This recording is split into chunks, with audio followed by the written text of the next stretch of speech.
আসসালামু আলাইকুম রহমতুল্লাহি ওয়া বারাকাতুহু। আপনারা যদি কৃষিকাজে সফল হইতে চান, কেউ যদি কৃষিকে নিজের পেশা হিসেবে সুন্দরভাবে নিতে চান, কৃষি খুব সুন্দর একটা পেশা। এখানে আল্লাহ তাআলা অগণিত নেয়ামত রাখছেন। তো আসলে যে কোনো জিনিস আপনি সুন্দরভাবে পরিচর্যা যদি না করেন আর সেইটাকে যদি ক্যারিয়ার হিসেবে নিতে চান, তাহলে কিন্তু আপনি সেইখানে কখনোই সফল হতে পারবেন না। আপনি আমাদের পুরো প্রজেক্টটা একটু লক্ষ্য করবেন যে একটা কোনো আগাছা নাই।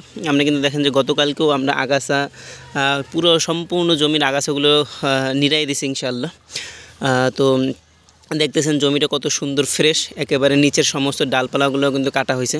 জমিতে প্রচুর পরিমাণে করলা আছে আলহামদুলিল্লাহ। আমরা ফলনটা আপনাদেরকে দেখাবো না, আন্তরিকভাবে দুঃখিত এর কারণে। আপনারা দেখতেছেন যে জমিটা কত সুন্দর ক্লিয়ার আছে, সব দিকেই ক্লিয়ার। এই দেখেন আজকে আমরা পানি দিয়ে দিতেছি, ওই দেখেন পানি আসতেছে।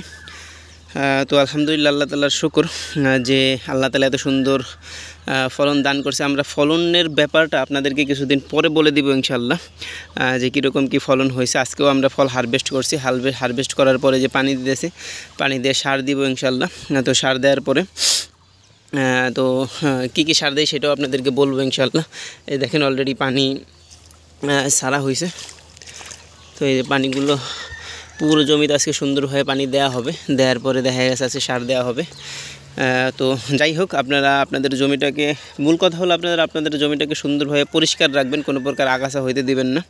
তাহলে দেখবেন যে জমিতে আইসাও আপনাদের শান্তি লাগবে, ভালো লাগবে। আর দেখা গেছে দিন শেষে খুব ভালো একটা টাকাও আর্নিং করতে পারবেন ইনশাআল্লাহ। আসসালামু আলাইকুম।